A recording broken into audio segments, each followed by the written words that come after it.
parts that celebrate ignorance and vilify intelligence become super popular, and they get mimicked, they get copied, and then more and more people are doing them, and it perpetuates ignorance throughout our community. Now, again, I enjoy the ignorance, but at the same time, I'm wise enough and I have enough home training to separate the ignorance from what my actions should be. And there are many people, because they don't have strong adult figures in their lives, they can't separate it, so then they end up living it out, and most of them do not hit the lottery like the famous people, and they end up the statistics rather than the stories of people who live out that ignorance. Everybody understand that? And point number 3, we are followers. We don't think or do for ourselves. Any white politician who jumps up and blames themselves for the plight of black people love it. If a non-black person talks about how black people are victims of America, black people want to draft them to the team. And if a black person or a white person comes out and says, you know what, black people are the problem, nobody wants to hear it. That person gets attacked and vilified in the culture, quote unquote, because they're not mimicking the party line of we are victims and it's America's fault. Point number 4,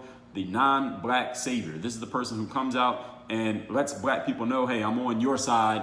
You know, Black Lives Matter. This is America's problem. This is my problem as a white person. We need to do more. We need to recognize it. We need to understand, you know, that if we're silent, silence is violence. This is Greg Popovich and Steve Kerr, 2 NBA basketball coaches who went on their own podcast in the summer of 2020 and basically apologized for being white. I talked about this on my Instagram story the day that I heard it. I said, these 2 dudes are on here apologizing for being white in America. You didn't do anything to anybody. Why are you apologizing?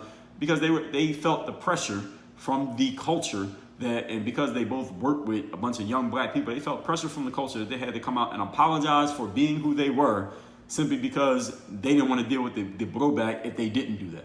No, and this is all perpetuated by the handful of race hustlers out there whose very job is to keep sheep-minded individuals believing that everything is the fault of the government, of a system, of white people, of politicians, of police, therefore never holding themselves/ourselves accountable. And the race hustlers' very job is just to keep the sheep being sheep. The problem with being a sheep, ladies and gentlemen, is they walk into slaughterhouses.